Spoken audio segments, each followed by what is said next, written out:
अकोल्यातील आमदार साजिद खान पठाण यांच्यासह काही जणांवर राष्ट्रीय स्वयंसेवक संघ कार्यालयात 16 वर्षांपूर्वी झालेल्या हल्ल्याचा आरोप होता।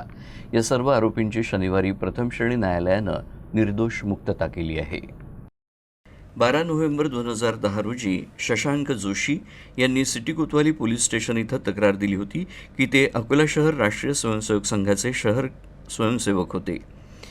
मदन भरगड, साजिद खान पठाण, अल्लू पहलवान, प्रकाश तायडे, राजेश भारती आणि इतर 5 ते 60 लोकांनी हातामध्ये माजी सरसंघचालक के.सी. सुदर्शन यांचा प्रतिकात्मक पुतळा घेतला होता आणि काँग्रेस पक्षाचे झेंडे आणि स्फोटकांसह त्यांच्या अकोला येथील गांधी चौकातील संघ कार्यालयात ते आले होते। तिथं त्यांनी अश्लील शिवीगाळ आणि नारेबाजी देखील केली होती।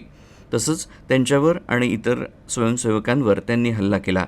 त्यामुळे संघाचे 2 कार्यकर्ते आणि 1 पोलीस कर्मचारी जखमी झाले होते। या तक्रारीवरून पोलीस स्टेशन सिटी कोतवाली इथं आरोपींच्या विरोधात गुन्हा नोंदवला गेला होता। त्याचा तपास पोलीस निरीक्षक विलासराव पाटील यांनी पूर्ण करून न्यायालयामध्ये दोषारोपपत्र दाखल केलं होतं। तब्बल 16 वर्ष हा खटला सुरू होता।